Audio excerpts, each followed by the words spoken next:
Mulai. Assalamualaikum. Assalamualaikum. Kita jumpa lagi di obrolan santai atau kawan kisah di Sugiwara Kreator bersama Pak siapa Pak? Pak Sopian. Ya Bu Supian. Bu Supian. Beliau berdomisili di Jembayan, Kutai Kartanegara Pak ya. Iya ya. Beliau ini satu tokoh di Jembayan yang menggerakkan literasi. Literasi itu pemberdayaan manusia Pak ya.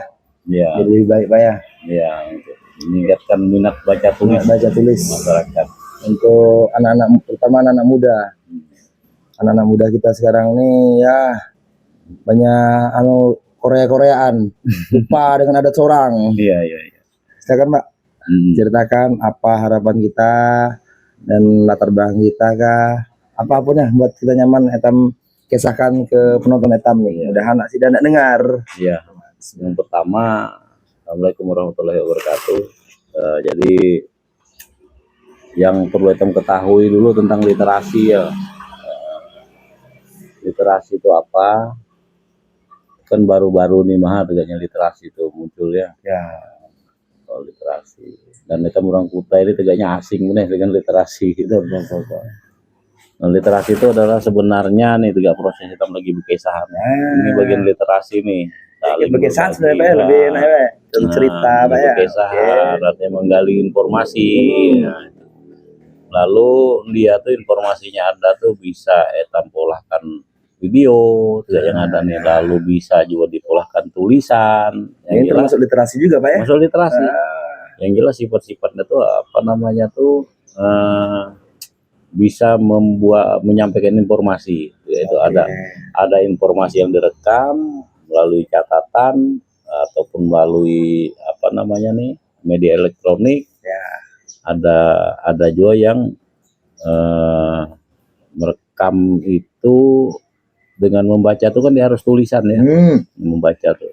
Kalau itu kesan ini artinya ada lawan bicara. Betul karena informasi Pak ya. Jadi tadi saya pernah aja menyampaikan bahwa saya ini biasa membaca di alam saya, kemudian menulis di air saya. Tidak mana itu. Jadi kan keren tuh Pak. Aneh kan. Iya. Membaca di alam. Itulah apa nih kehebatan orang-orang hitam, orang Kutai itu Bahari itu. Karena kadang-kadang kan orang Bahari itu banyak melihat tanda-tanda. Ya. Biasanya ada segala bintang, segala jadikan tanda itu ada. Sebelum ada teknologi kayak sekarang ini Pak ya, alam itu udah madai sebenarnya. Lalu ada suara-suara, misalnya dengar suara binatang, suara apa itu kan pertanda tuh. Contoh misalnya nanti kan juga suara burung misalnya. Apa namanya burung pedara tuh bunyi orang tuh tanda ada orang nggak segala keluarga parah, nggak meninggal segala apa, misalnya ada rama-rama segala apa itu kan. Ada tamu nggak datang misalnya kayak itu. Tapi yang kebanyakan tuh banyak nyata terjadi kan dari Kutai. Itu bagian daripada membaca juga, bagian daripada literasi itu yang kita sadari. Jadi literasi itu sebenarnya di berat-berat benih. Kita mengalami hari-hari Pak. Kita mengalami hari-hari. Berkisahan dengan antara kawan, dengan keluarga di rumah itu kan bagian literasi itu mengajari anak-anak itu bagian literasi. Cuma wayah ini itu kan yang lebih dianukan orang benih, lebih didorong benih oleh pemerintah ini literasi dalam bentuk yang kita membaca di tulisan ya kan, karena itu yang sifatnya sudah bunyi bahasa ini kalau di tulisan ini kan ada hasil kajian-kajian jadi intinya banyak di dalam kesimpulan banyak orang ya. Dan berkisah ini kan ditemu inti nih ranyau banyak orang tuh bunyi bahasa Jawa aja ngalor ngidul, banyak ngape, banyak bumbunya, banyak orang kan. Bumbunya gibah itu. Sama tuh ya sudah berkisah, sedang apa tuh orang-orang bini kan banyak biasa aja tuh. Apa ya kalau istilahnya ngerumpi bunyi Tapi bunyi temputai apa nih ya? Misalkan orang ada istilahnya emang seru Pak kesan orang tuh Pak. Ngerumpi itu. Sebenarnya itu bagian literasi. Cuma literasi ini sifatnya tuh lebih ke hal-hal positif gitu. Ngajarkan sesuatu yang positif. Informasi yang tadinya mungkin diketahui orang kan akhirnya orang tahu dia nambah ilmu. Nah dibaca buku itu tadi misalnya terkait berkesahan dia. Aku berkisah nih dengan dia anak nih misalnya kan berkisah tidak ini nih belum tentu apa namanya saya nih tadi yang saya kisahkan nih saya lebih jauh mbak paham apa yang saya kisahkan. Mungkin hanya mentah kulitnya mah, tapi Ya. yang mendengarkan bisa jadinya dapat ilmu di situ. Betul. Ada dapat informasi, oh ini jadi timbul artinya apa namanya kreativitas. Cerita. Nah, timbul kreativitasnya berpikir saya ini. Keren sih. Nah itu jadi saya tuh memang dulu awalnya memang bingung juga mana literasi apa yang untungnya tentang literasi ini kan. Ternyata itu memang salah satu kelemahan Etam. Kelemahan Etam, kenapa Etam tidak cerdas ya? Kenapa Etam tidak cerdas? Karena Etam kurang literasi, kurang banyak belajar, kurang banyak bertanya, ya kan, masa bodoh. Nah itu akhirnya apa namanya? Karena Etam tidak cerdas tadi, akhirnya mudah Etam dimanfaatkan orang. Ya. Nah itu. Kalau saya itu Pak, saya tapi kakak saya, nggak ada namanya orang bodoh Pak. Boleh. Yang ada itu orang malas. Benar. Malas belajar. Nah itu hati. Malas mendengar. Itu hati. Malas memperhatikan. Nah itu. Itu. Jadi siapapun itu saya lihat tuh, mulai bergerak, malas, gerak aja pokoknya. Iya. Ada aja tuh. Oh, Allah ya Tam kan, ikhtiar mah. Hasil itu menurut saya Tam. Padahal nih namanya literasi ini sudah disampaikan dalam buku Allah kan? Ya. Ikro, bacalah. Ya. Itu sudah apalagi. Wasu, bacalah tuh, baca apapun, baca belajar. Bujur. Sampai penyuruhan juga sampai sungut tanah tamak sungut awak. Yang lahat baru berhenti belajar, Pak ya. Benar. Dan kenapa itu hari ini bahas masalah literasi, ini salah satu itu kayak masalah kutai ini kan salah satu yang barangkali tapi banyak dikenal orang. Ya. Dengan literasi itu bisa menginformasikan tadi, mengenalkan. Ya. Oh tidak nih pelik bahasa kutai, oh tidak nih pelik kebudayaan kutai kan ya itu apa namanya manfaat daripada literasi itu tadi. Iya. Nah, kalau itu bicara budaya mah, kalau kebudayaan mah itu diselingi dengan bunyi tadi itu literasi itu memang mentah mas ya. Iya. Karena itu yang masakkan, karena literasi ini tadi yang mengemasnya, supaya itu jadi lebih menarik. Jadi orang tuh nyaman melihatnya itu ya. Bayangkan sebuah rokok, ya kan? Sebuah rokok itu dilihat mah biasa, ya. Nah, ya kan? Isa baru nyaman. Nah, Isa baru nyaman. Kemudian di balik rokok nih apa sampai jadi rokok? Ini kan panjang kresnya ini, ya. Bertanam dulu petani nih kan. Kita melihat dulu. Nyaman sang hisap mah. Tahu hisap mah itu di tahu nih lihat prosesnya. Nah, bisa jadi bahan literasi, jadi tergesakan, jadi bernilai jadinya. Bujur. Kalau tidak nih mahal, packagingnya tegak mana, marketingnya tegak apa. Jadi kenapa harganya begini sampai misalnya ini harganya 18.000? Kenapa bagus? Padahal tidak nih mahal potongannya. Jadi mahal pajaknya Pak. Nah, tapi karena dia prosesnya itu yang mulanya mahal tadi, karena dikisahkan. Oh ini prosesnya tani nanam sampai sekian, proses sampai tumbuh, kemudian diolah jadi tembakau, ini kemudian diracik lagi, lalu diproses lagi, diolah jadi apa namanya di pabrik misalnya kan. Nah kemudian itu ada pajak-pajaknya lagi. Akhirnya ketemulah Etam kenapa harganya sampai kayak itu dan bisa naik terus. Jadi sedikit banyak itu akhirnya bernilai dari literasi ini, sesuatu yang kita anggap bernilai itu jadi bernilai. Jadi sesuatu. Ini aja bisa Etam pola nih. Tiga model tiga ini. Orang lihat nih timah rokok. Tapi kalau timah rokok nih misalnya Etam nih padahkan itu dari ceritanya ada historisnya. Ada historisnya menyurang nih tadi. Tuliskanlah di sini bahwa timah rokok nih dulu ngalaknya misalnya pada malam bulan purnama. Misalnya nih tadi kan ini sembarang timah rokok itu ada nilai khasiatnya ini. Ya di pesugihan loh. Ini jadi mahal. Iya betul. Kamu lihat sampah mah jadi cerita itu bisa meninggikan nilai jadi melihat sesuatu benda itu jadi bernilai. Nah, sama kayak saya nih kalau memang pemirsa melihat biasa-biasa mah sebenarnya ini mahal. Banyak ilmunya nih. Gila. Beliau ini udah bergerak di literasi berapa tahun Pak? Saya mulai 2017. Sebujurnya masalah literasi ini udah dihitung itu mulai lahir. Saya mendalami Pak. Iya, mendalami, memahami benar. Mau membentuk masyarakat nih biar tahu literasi itu apa. Baru menyadari itu kan setelah akan mulai umur dewasa juga, kemudian tentang pengetahuan sudah banyak nama Etam. Nah itu sudah mulai artinya pentingnya literasi itu Etam lakukan. Gitu. Nah, jadi terakhir saya ada ini tiga orang berkerongah aja nih misalnya Ini apa Pak?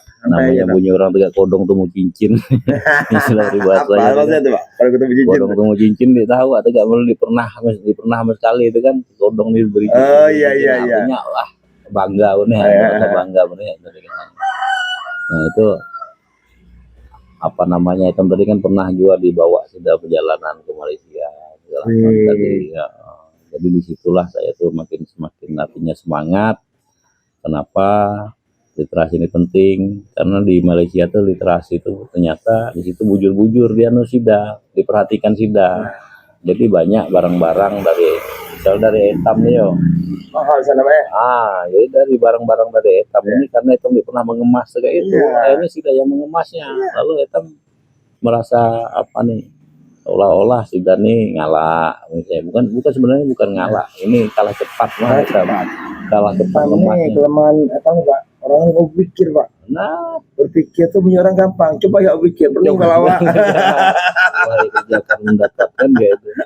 Jadi sida tuh karena sida lebih kreatifnya lebih ada inisiatif ya, tidak mana ngangkat ada ini lebih bernilai. Kalau di etam ini mungkin harganya biasa-biasa mah tapi di sida jadi lebih tinggi harganya. Jadi jangan salahkan. Bujur. Jangan salah. Etam artinya salut lah dengan sida di dua artinya di perusupan etam ini akhirnya bisa artinya perlu mencontoh dari sida. Lagi Indonesia nih kaya budaya Pak ya. Kaya budaya luar biasa etam. Sumber daya alam kita luar biasa. Cuma satu SDM kita kenapa?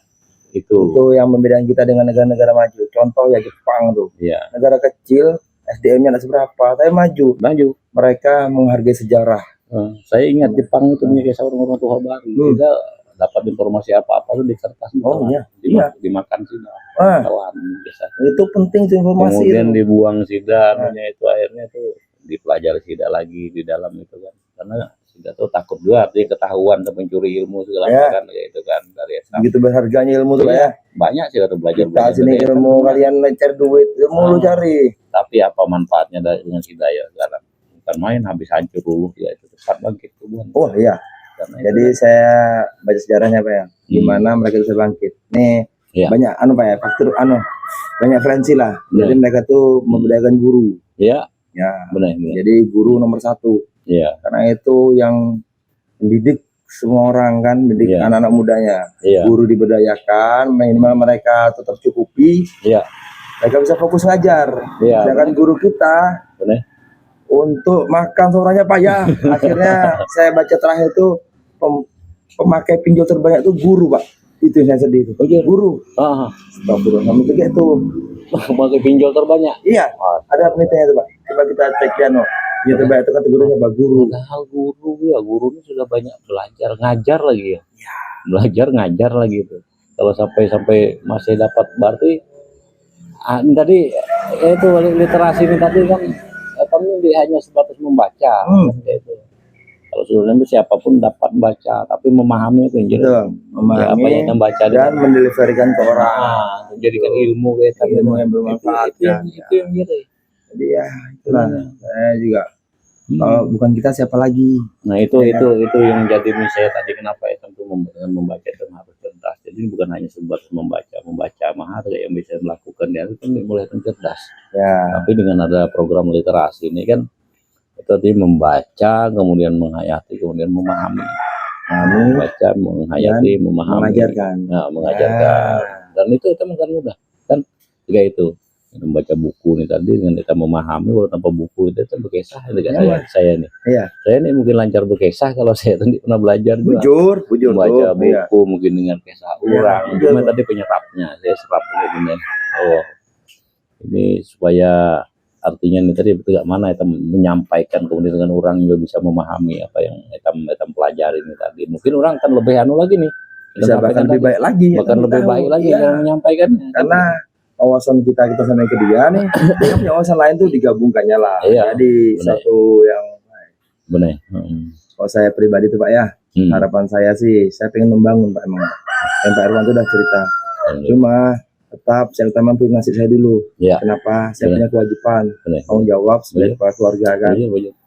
Kalau itu udah clear dengan diri saya, insya Allah saya mengabdi untuk tanah kelahiran saya dan bangsa dan negara itu Nah. saya pengennya. Nah ini sebutin nih, saya rancak dengar kayak itu juga bukan artinya Iya, hitam iya. nih. Ini mohon maaf ya, saya juga artinya itu nih Coba Pak, silakan. mencari perbedaan yang pendapat banyak kawan saya yang itu juga. Prinsip, saya nih perlu artinya mikirkan tahun dapur saya ada seorang dulu Ya. kan kayak itu. Kadang-kadang orang ini kalau sudah terlanjur hanyut di dalam untuk kegiatan seperti ini tadi, yang diadakan ada kesempatan biasanya buat untuk untuk yang lain.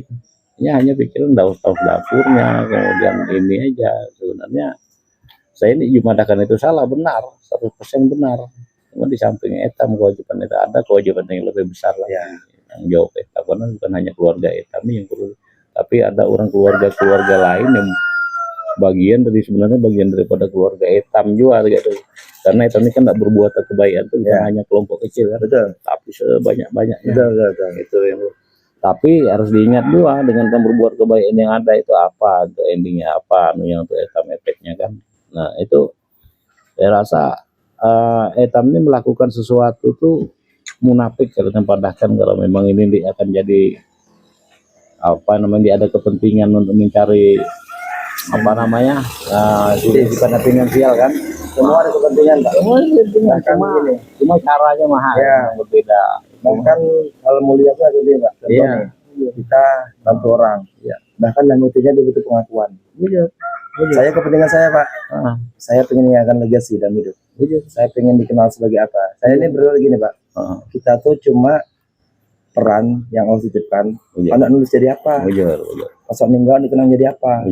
Pas Tuhan dia kayak siapa kan? Cucu apa? Itu Pak. Jadi saya tidak bantu orang, bisa saya bantu orang, saya bantu. Minimal orang terdekat saya lu cukup. Itu insya Allah tuh fight saya tuh.